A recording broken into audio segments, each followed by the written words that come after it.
Ravi de vous retrouver dans le cadre de ce 13h30, Madame, Messieurs, bienvenue. Voici le déroulé de l'actualité. Au Cameroun, le gouvernement a réagi avec fermeté à la suite des déclarations du candidat Issa Tiroma Bakary qui s'est autoproclamé vainqueur de l'élection présidentielle du 12 octobre 2025. Dans un communiqué, le ministre de l'administration territoriale qualifie cet acte d'imposture et de comportement irresponsable, dénonçant une tentative de perturber le processus électoral en cours.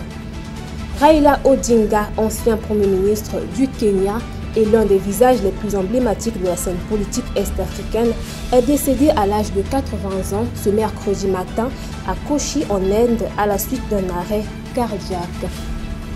En France, le Premier ministre Sébastien Lecornu a annoncé hier mardi la suspension de la réforme des retraites afin d'obtenir la non-censure des socialistes.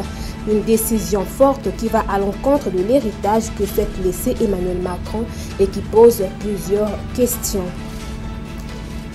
Le Premier ministre israélien Benjamin Netanyahou est convoqué ce mercredi devant le tribunal de Tel Aviv pour une nouvelle audience de son procès pour corruption, un dossier emblématique qui continue de peser sur la vie politique du pays ainsi que sa vie politique.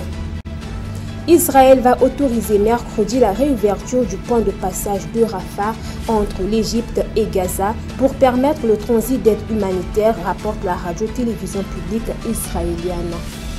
Plus de 10 civils ont été tués et une centaine de blessés lors de nouveaux affrontements à la frontière entre Afghanistan et le Pakistan, ont annoncé mercredi des responsables afghans.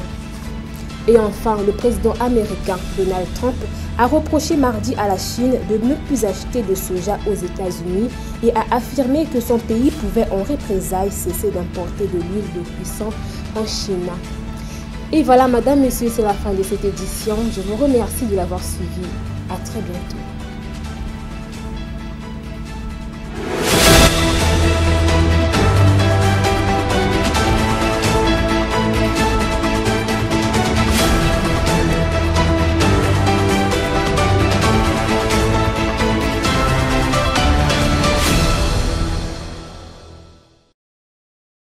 Thank you.